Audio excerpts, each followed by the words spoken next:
চোর আখ্যা দিয়ে ৩ কিশোরকে বেঁধে মারধর, ঘটনাস্থলে একজনের মৃত্যু।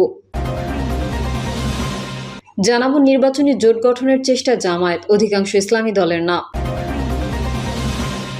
এবং সর্বশেষ জানাবো তরুণকে পেটানো সেই ইউএনও প্রত্যাহার। এতক্ষণ শুনছিলেন সংবাদ শিরোনাম, এবারে বিস্তারিত। তবে তার আগে অনুরোধ থাকবে আমাদের চ্যানেলটি সাবস্ক্রাইব করে বেল আইকনটি ক্লিক করুন।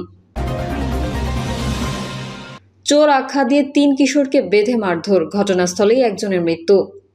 চট্টগ্রামের ফটিকছড়িতে ৩ কিশোরকে চোর আখ্যা দিয়ে সেতুর রেলিংয়ের সঙ্গে বেঁধে পিটিয়েছেন একদল যুবক। বেদম মারধরে ঘটনাস্থলে মৃত্যু হয়েছে এক কিশোরের। পুলিশ বলছে, পূর্বের বিরোধ থেকে হয়তো চোর সন্দেহের নাটক সাজিয়ে পেটানো হয়েছে ওই ৩ কিশোরকে। নিহত কিশোরের নাম মোহাম্মদ রিহান মহিন। সে একই গ্রামের সাগর আলী তালুকদার বাড়ির মুদির দোকানি মোহাম্মদ লোকমানের ছেলে। পরিবারের বরাদ্দে স্থানীয় বাসিন্দারা জানান, মহিন তার বন্ধুদের নিয়ে এক আত্মীয়ের বাড়ি থেকে ফিরছিলেন। পরে পরিকল্পিতভাবে মব করে পেটানো হয়েছে তাকে ও তার বন্ধুদের। এ ঘটনায় রিহানের 2 বন্ধু মোহাম্মদ মানিক ও মোহাম্মদ রাহাত গুরুতর আহত হয়ে হাসপাতালে চিকিৎসাধীন রয়েছেন। স্থানীয়দের বরাত দিয়ে পুলিশ জানায়, নিহত রিহান তার বাবার মুদির দোকানে সহযোগী হিসেবে কাজ করত। গতকাল সে তার 2 বন্ধুকে নিয়ে চট্টগ্রাম নগরে বেড়াতে যায়। রাতে তারা বাড়ি ফিরছিল। 3টার দিকে বাড়ির কাছে এলে আগে থেকে অপেক্ষায় থাকা 7 থেকে 8 জন যুবক তাদের চোর আখ্যা দিয়ে ধাওয়া দেয়। এরপর এই 3 জন দৌড়ে একটি নির্মাণাধীন ভবনে আশ্রয় নেয়। সেখান থেকে ওই যুবকরা মাহিন ও তার বন্ধুদের ধরে সেতুর উপরে নিয়ে যায়। এরপর 3 কিশোরকে রশি দিয়ে বেঁধে লোকজন জড়ো করে বেধড়ক মারধর করে তারা। এতে ঘটনাস্থলেই রিহানের মৃত্যু হয়। পরে স্থানীয় কিছু বাসিন্দা গুরুতর আহত মানিক ও রাহাতকে উদ্ধার করে হাসপাতালে নেন। এদিকে এই ঘটনায় জড়িত সন্দেহে 2 যুবককে জিজ্ঞাসাবাদের জন্য হেফাজতে নিয়েছে পুলিশ। আর দুপুরে রিহানের লাশ ময়নাতদন্তের জন্য চট্টগ্রাম মেডিকেল কলেজ হাসপাতালের মর্গে পাঠানো হয়েছে। এ ব্যাপারে জানতে চাইলে ফটিকছড়ি থানার ভারপ্রাপ্ত কর্মকর্তা নূর আহমেদ বলেন, ওই 3 কিশোর নগরে বেড়াতে গিয়ে মধ্যরাতে বাড়ি ফিরছিল। কেন কি কারণে এই ঘটনা ঘটেছে তার তদন্ত করা হচ্ছে। পরিবারকে মামলা করতে বলা হয়েছে। মূল হামলাকারীদের গ্রেফতারে অভিযান চালাচ্ছে পুলিশ। ওসি আরও বলেন, একই গ্রামের যুবকেরা হামলা করায় এটিকে চুরির ঘটনায় গণপিটুনি বলে মনে হচ্ছে না। তাদের মধ্যে হয়তো পূর্বের কোনো বিরোধ বা শত্রুতা ছিল। নির্বাচনী জোট গঠনের চেষ্টায় জামায়াত, অধিকাংশ ইসলামী দলের না। জামায়াত ইসলামীর সঙ্গে জোট বেঁধে ভোটে যেতে চাচ্ছে না অধিকাংশ ইসলামী দল। এসব দলের নেতারা জোট বেঁধে ভোটে যাওয়ার ব্যাপারে সরাসরি কিছু না বললেও জামায়াত ইসলামীর সঙ্গে তাদের দলের আদর্শ ও চিন্তাধারার পার্থক্য সামনে আনছেন। কাজেই জামায়াতের নেতৃত্বে ইসলামী দলগুলোর সমন্বয়ে একটি জোট গঠনের আলোচনা বেশ কিছুদিন ধরে শোনা গেলেও তা খুব সহজ হবে না বলে মনে করছেন সংশ্লিষ্টরা। তাদের মতে এই জোট বা সমঝোতার বিষয়টি এখনও টেবিল আলোচনায় সীমাবদ্ধ। দিন যত গড়াচ্ছে বৃহৎ জোট বা সমঝোতা নিয়ে দেখা দিচ্ছে নানা সন্দেহ ও সংশয়। এ অবস্থায় শেষ পর্যন্ত সব দল মিলে বৃহত্তর ঐক্য করার সম্ভাবনা প্রায় নেই বলেই মনে করছেন বিভিন্ন ইসলামী দলের নেতারা। দলগুলোর অনেক নেতা জামায়াতের সঙ্গে জোট করবেন না, বিষয়টি এখনই প্রকাশ্যে বলতে চান না। তারা পৃথক ইসলামী জোট করার কথাও ভাবছেন। তবে জামায়াত ইসলামী জোট করার বিষয়ে এখনও আশাবাদী। বেশ কয়েকটি দলের নেতার সঙ্গে কথা বলে এসব তথ্য পাওয়া গেছে। ফেব্রুয়ারিতে রোজার আগেই জাতীয় সংসদ নির্বাচনের ঘোষণা দিয়েছে অন্তর্বর্তীকালীন সরকার। এরপর থেকেই দেশের নির্বাচনের পালে হাওয়া লেগেছে। ভোটে নামার আগে সব ইসলামী দল নিয়ে একটি বৃহৎ ঐক্য করতে চাইছে বাংলাদেশ জামায়াত ইসলামী। তারা এক ছাতার নিচে ঐক্যবদ্ধ হয়ে আগামী নির্বাচনে অংশ নিতে চায়। এ বিষয়ে ইসলামপন্থী বিভিন্ন দলের নেতাদের সঙ্গে কথা বলে জানা যায়, অধিকাংশ দলই জামায়াতের সঙ্গে জোট না করার বিষয়ে আগ্রহী। এই পরিপ্রেক্ষিতে ইসলামী দলগুলোর ঐক্য প্রক্রিয়ায় সব ইসলামী দল যে জামায়াতের সঙ্গে থাকছে না সেটা ইতোমধ্যেই প্রায় স্পষ্ট হয়ে গেছে। জামায়াত ইসলামী কেন্দ্রীয় কর্মপরিষদ সদস্য ও ঢাকা মহানগর দক্ষিণের সেক্রেটারি শফিকুল ইসলাম মাসুদ বৃহস্পতিবার যুগান্তরকে বলেন, বাংলাদেশ জামায়াত ইসলামী এদেশের সব শ্রেণীর মানুষকে সঙ্গে নিয়ে এগিয়ে যেতে চায়। জামায়াতের সঙ্গে দেশের সব শ্রেণীর মানুষের পূর্ণ সমর্থন আছে।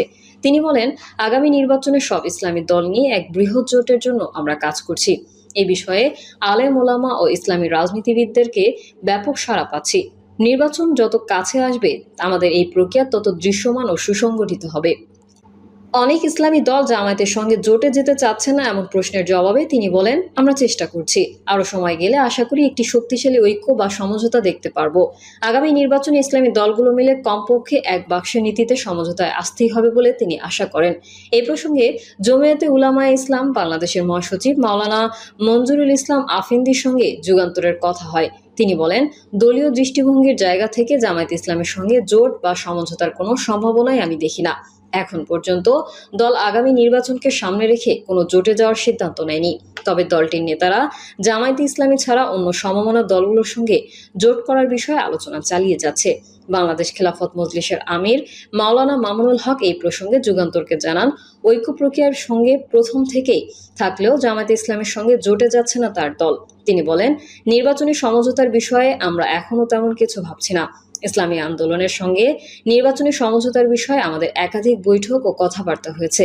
তবে জামায়াতের সঙ্গে নির্বাচনী সমঝোতার বিষয়ে এখনো কোনো অফিসিয়াল আলোচনা আমরা করিনি। জামায়াত এবং আমাদের চিন্তার পার্থক্যটা বিরাট। মাওলানা মাওদুদী সাহেবের যে চিন্তাধারা, তার সঙ্গে ঐতিহ্যগতভাবেই আমাদের চিন্তাধারার পার্থক্য রয়েছে, সেটার মূল পার্থক্য। এছাড়া জামায়াতের সঙ্গে আমাদের বৃহত্তর ইসলামিক উম্মার চিন্তার জায়গার পার্থক্য তো আছেই। এসব পার্থক্যের কারণে এখনো মূলধারার আলেম সমাজ জামায়াতে ইসলামীকে সমর্থন করেননি। ইসলামী ঐক্যজোটের মহাসচিব মুফতি শাকাত হোসেন রাজি বলেন, মাঠ পর্যায়ে জামায়াতের ব্যাপারে আলেমদের নেতিবাচক ধারণা রয়েছে। ইসলামী ঐক্যজোট সবসময় আলেমদের নিয়েই চলে। আলেমদের মতামতের বাইরে আমরা যাব না। তাছাড়া জোটগত নির্বাচনের বিষয়ে আমরা দলীয় কোনো সিদ্ধান্ত এখনো নেইনি। বাংলাদেশ খেলাফতে আন্দোলনের কেন্দ্রীয় নায়েবে আমির মাওলানা মুজিবুর রহমান হামিদি যুগান্তরকে জানান, রাজনৈতিকভাবে জামায়াতের সঙ্গে যোগাযোগ থাকলেও জোট ও ভোট নিয়ে তারা কওমি মাদ্রাসা ভিত্তিক রাজনৈতিক সংগঠনগুলোর সঙ্গে রয়েছেন।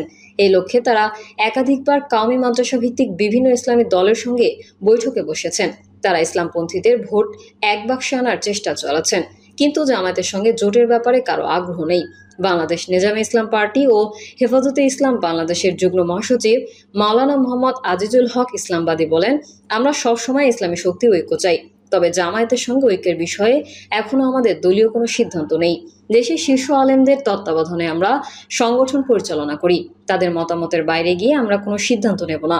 খেলাফত মজলিসের নায়েবে আমির মাওলানা আহমেদ আলী কাশিমি বলেন, জামায়াতের সঙ্গে আমরা জোটে যাচ্ছি এই কথা বলতে চাই না, তবে আমরা ইসলামী শক্তির ঐক্য চাই।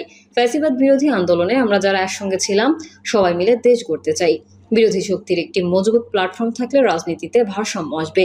দলের অন্য এক নেতা জানান, দলটি বিএনপির সাবেক জোটসঙ্গী হওয়ায় শেষ পর্যন্ত বিএনপির সঙ্গে মিলে নির্বাচন করতে পারে বলে আলোচনায় আছে। অন্যদিকে শোনা যাচ্ছে, জামায়াত ইসলামের সঙ্গে জোটের ব্যাপারে বেশ সক্রিয় চরমোনাই পীরের নেতৃত্বাধীন দল ইসলামী আন্দোলন বাংলাদেশ। অতীতের বৈরিতা ভুলে দল দুটির মধ্যে বেশ সখ্য গড়ে উঠেছে। বিশেষ করে পিআর ইস্যুতে দল দুটিকে অভিন্ন সুরে কথা বলতে দেখা গেছে। এটা ঐক্য প্রক্রিয়ায় প্রভাব ফেলতে পারে বলে কারো কারো ধারণা। ইসলামী আন্দোলন বাংলাদেশের সহকারী মহাসচিব মাওলানা আহমেদ আব্দুল কায়ুম বলেন, চরমোনাই পীর সাহেবের নেতৃত্বাধীন ইসলামী আন্দোলন বাংলাদেশ সবসময় ঐক্যের পক্ষে। ঐক্যের জন্য আমরা যে কোনো ছাড় দিতে সবসময় প্রস্তুত। জামায়াত ইসলামের সঙ্গে নির্বাচনী জোট বা সমঝোতার যে আলোচনা বাজারে চলছে, আসলে বাস্তবতা হলো এ বিষয়ে এখন পর্যন্ত আমাদের অফিসিয়াল কোনো বৈঠক হয়নি। আমরা ত্রয়োদশ জাতীয় সংসদ নির্বাচনে এক বাক্স নীতি নিয়ে কাজ করছি এবং তা চলমান। ইসলামপন্থীর বাইরেও ইসলাম, দেশ ও মানবতার পক্ষের রাজনৈতিক দলগুলোকে সমঝোতায় নিয়ে আসার চেষ্টা করছে ইসলামী আন্দোলন বাংলাদেশ। জমিয়তে উলামায়ে ইসলাম বাংলাদেশ এর মহাসচিব ডক্টর মাওলানা গোলাম মহিউদ্দিন ইকরাম বলেন, জামায়াতের সঙ্গে আমাদের ভোটের সঙ্গী হব না। ইসলাম এবং দেশের কল্যাণেই আমরা এই সিদ্ধান্ত নিয়েছি। জাতীয়তাবাদী ও ইসলামী শক্তির ঐক্যবদ্ধ আন্দোলনের ফলে ফ্যাসিবাদের পতন হয়েছে। এই দুটির ঐক্য থাকলেই দেশ এগিয়ে যাবে। প্রসঙ্গত, বর্তমানে দেশে নিবন্ধিত ইসলামী রাজনৈতিক দলের সংখ্যা 10টি। এর বাইরেও কয়েকটি অনিবন্ধিত ছোট দল সক্রিয়ভাবে কাজ করছে। অতীতে একাধিকবার এই দলগুলোর মধ্যে ঐক্য গড়ার চেষ্টা হলেও তা সফল হয়নি। তবে 5ই আগস্ট পরবর্তী রাজনৈতিক পরিস্থিতি ও নতুন বাস্তবতায় আবারও ইসলামী দলগুলো ঐক্য চেষ্টার আলোচনায় সামনে এসেছে। প্রিয় দর্শক, এই ছিল এখনকার সর্বশেষ সংবাদ। আপডেট ও সংবাদ পেতে চ্যানেলটি সাবস্ক্রাইব করে বেল আইকনটি ক্লিক করুন। কমেন্টে আপনার মতামত জানিয়ে আমাদের সাথেই থাকুন।